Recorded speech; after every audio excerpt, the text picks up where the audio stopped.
Welcome to my channel, The Orchid Hut. My name is Dana, and thank you for taking some of your time today to watch one of my orchid videos. We're going to be doing a repotting today of this Oncostele orchid, Firecat Harmony.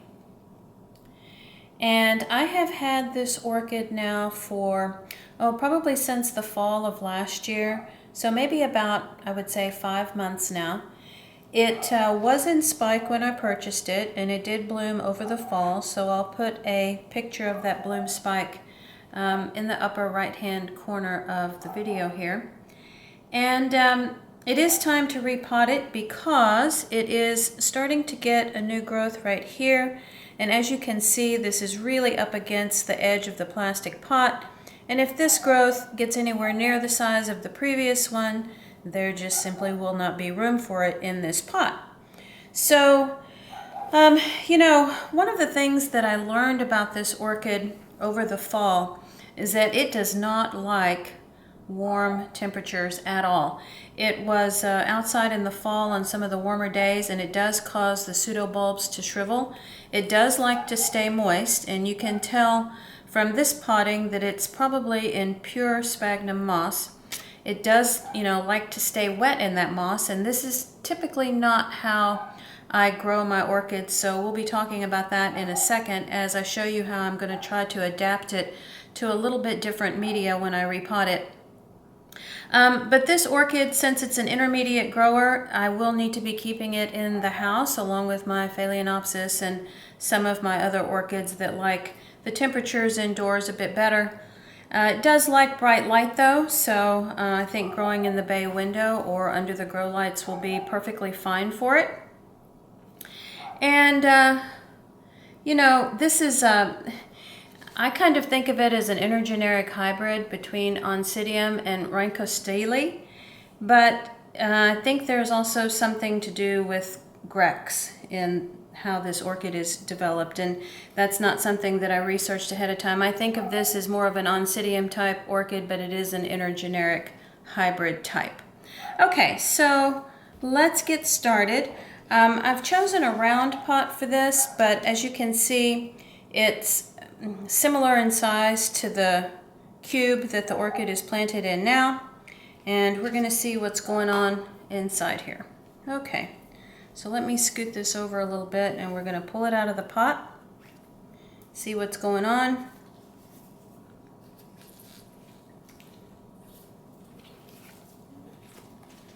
It appears to be very root bound, and yes, that is the case. So this is a very, very fine root system that had almost filled up the pot. I'm going to be trying to wash out some of this sphagnum moss, but I'm also going to be trying not to unnecessarily cause a lot of disturbance. This is the oldest pseudobulb on the plant right here, and so this part could actually be closer to the edge of the new pot. So as I work away some of this older sphagnum moss under the sink, I will primarily be trying to get it out on this side so that when I repot it, this can be closer to the edge, and it will give this new growth on the other side more room to grow. So this is the root side that I'm going to try not to disturb too much because these are the newer roots, probably the ones that are still supporting the plant, and just in general, I'm going to try not to mess with the roots too much. So let me see if I can get started a little bit here pulling this out. I did water this a few days ago. The sphagnum moss does retain a lot of moisture. That's what this orchid prefers, but at the same time, I find it difficult to care for just because I don't have a lot of my orchids planted in this type of media, just the pure moss anyway. And you can even tell on this side of the plant the root system is not as extensive.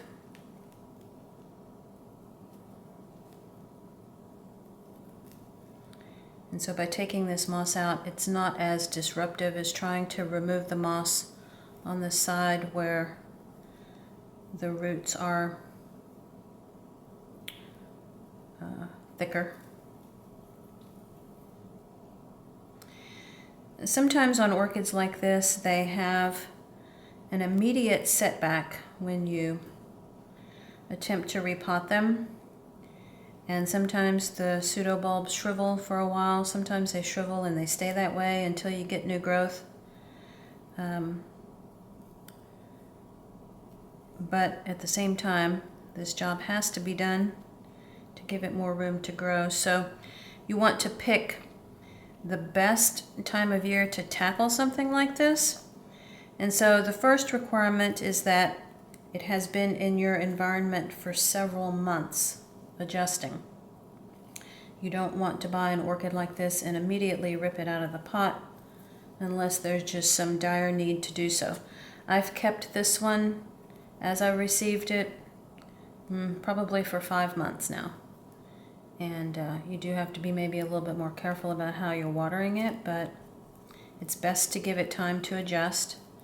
And then, once you see the new growth starting, that's the more appropriate time to tackle the repotting, because that new growth will very soon be putting down new roots, which will adapt to the new potting media much, much better. Now, today, what I'm going to be doing is trying to put a little bit of bark instead of just pure sphagnum. This fine bark that you see right here is what I pot my other Oncidium orchids in. But if I tried to take this orchid and just put it in the bark, that might be a little too drastic for the first repotting. So I'm going to mix the two, and I'm not even going to be completely concerned about getting all of this sphagnum moss out of here. It's not particularly degraded, and I would only disturb the roots more than is necessary by trying to do that. Okay, so I think from this point on, I've given myself some space here. So now this oldest part of the plant can be up against the pot, and that will give this room on this side, and I'm not even going to disturb this. So let me take a little bit of a break, get this old sphagnum moss out of the way, and we will talk about putting it in its new home. Okay, I'll be right back after I clean up.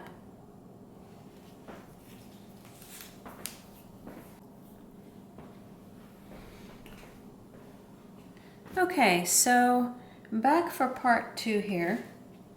I did not even rinse this under the tap. Not necessary. I'm not even going to bother spraying it with hydrogen peroxide because, as you can see, I've actually left a lot of the sphagnum moss on the other side of the plant, so there would be no way to spray all those roots anyway. There is a new little couple of root tips right down here on the newer side of the plant, so that's indication that the roots are starting to grow along with the new growth. So let me see if I can zoom that in right there, and you can see the tiny new little green root tips, hopefully. Okay, so what I'm going to do is I'm going to put a little bit of new sphagnum moss in the bottom of the pot. Okay, and let me see if there's some room for some bark.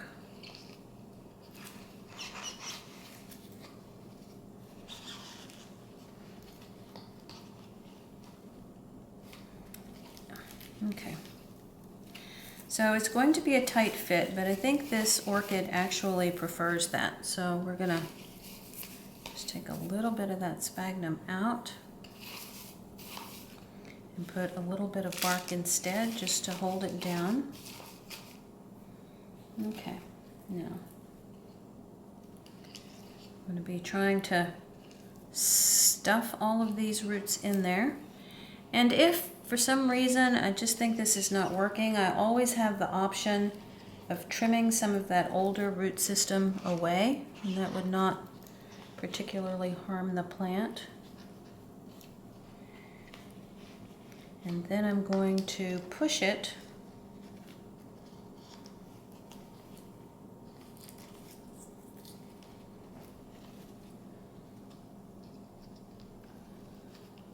so that it has space on the side where the new growth is. And I think I want to get a bamboo skewer to work down some of this new bark in that older root system.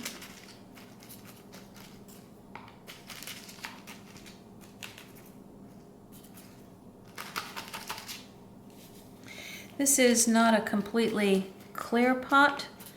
I did not have one that was completely clear that was this size, so I went ahead and chose this one. I think I'll still be able to see that the root growth is doing okay.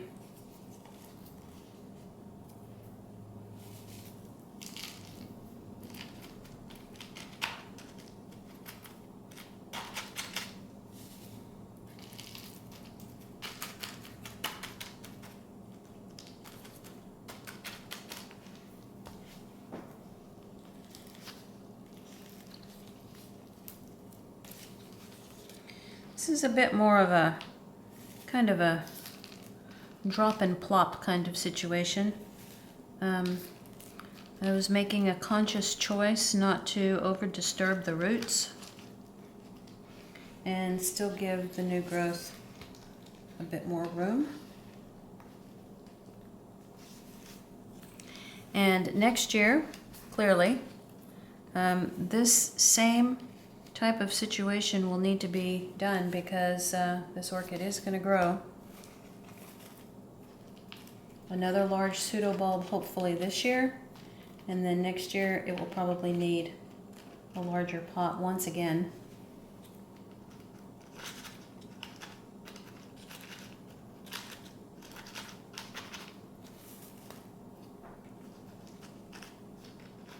This year it's going to be adjusting to a bit more bark, and then next year when I repot it I will probably even put a little bit more bark. Okay, so you can see through the pot here that I've tried to work the bark into a lot of the air spaces. I need a little bit more bark right here.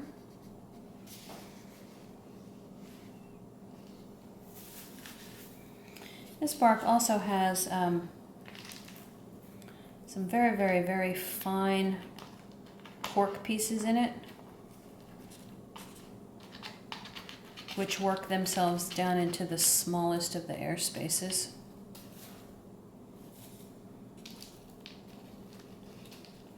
And let's give it a good tap.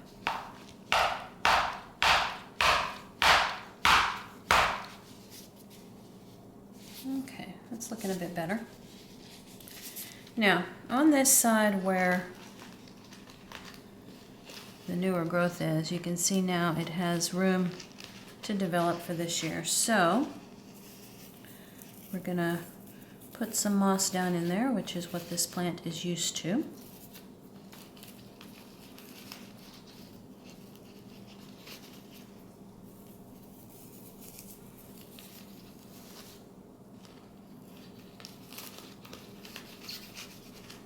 Going to put a little bit of bark, just kind of layering it here.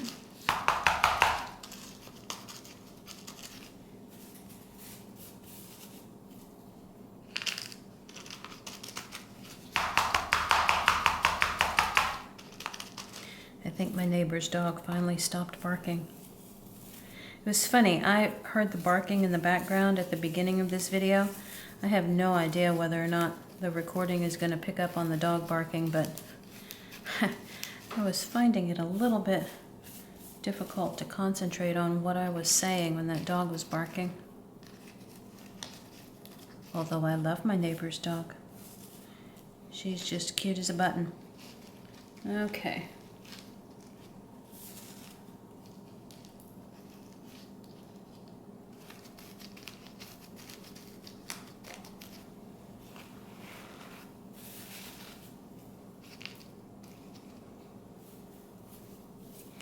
And I think the other thing that will be more useful in my environment is not having the sphagnum moss at the top of the pot.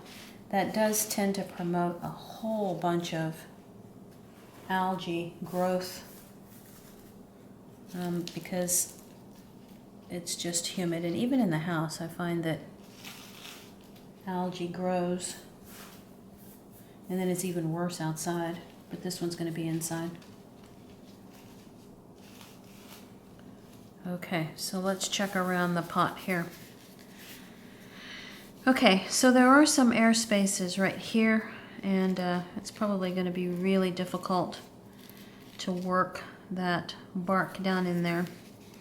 As this settles, I will kind of check it from week to week and see if I can add some finer bark to work in amongst those roots. May or may not work, but I think there's enough old sphagnum moss in there as well as new sphagnum and new little bark chips so that this can start adjusting to that type of potting environment. And of course, the biggest goal now is that this new growth right here has some space to develop, and we'll just see how it goes for this year.